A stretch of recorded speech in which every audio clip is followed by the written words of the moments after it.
ऐसा कुछ नहीं है। देखिए, अगर किसी को भोजपुरी भाषा और पूर्वांचल की सामाजिक सांस्कृतिक का थोड़ा भी ज्ञान होगा तो वह अच्छी तरह समझता है कि हमारे गांव देहात में जब किसी बात को टालना, हल्के फुल्के अंदाज में ख़त्म करना होता है तो लोग पारंपरिक तौर पर कहते हैं। जैसे उदाहरण के तौर पर बताऊँ, हमारे भोजपुरी में कहा जाता है कि फलानवा यह कहले बना कुछ और ना ही कहला सना, चला ही बतिया छोड़ दे, तो उसको कर दिया जाता है, इस तरीके से बोला जाता है।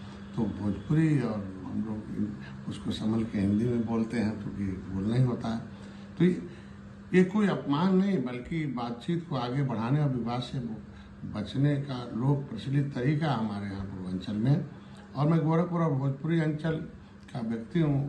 देश के हर क्षेत्र की भाषा, बोली और शब्दों का संदर्भ अलग अलग होता है। हरियाणा, दिल्ली, महाराष्ट्र, आप देखे होंगे तमिलनाडु, हर जगह की भाषा और स्थानीय अभिव्यक्ति अलग है, बोलने का तरीका, तौर तरीका होता है। तमिल भाषा में देखें, इधर आने को वाक्य को है रोजमर्रा में प्रयुक्त कई शब्द उत्तर भारत का पूर्वांचल में अलग अर्थ में लिए जा सकते हैं, लेकिन इसका मतलब ये नहीं कि इसे इन्हें गाली या अपमान की नियत से कहा गया।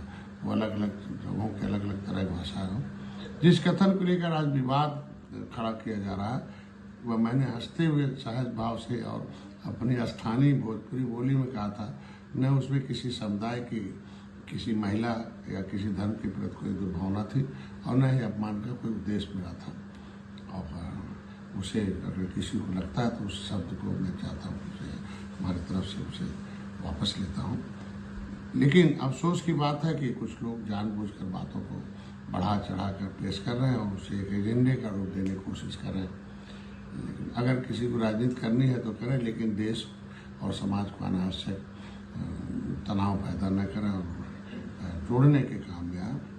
जहाँ तक माननीय नीतीश कुमार जी का सवाल है, जनता उन्हें काम को जानती है, समझती है और उसी आधार पर बार बार उन्हें समर्थन दे रही है, जीत और मुख्यमंत्री बना रही है। उन्होंने जो काम किया वह जनता के सामने है, आगे भी जनता ही तय करेगी किसे समर्थन देना है।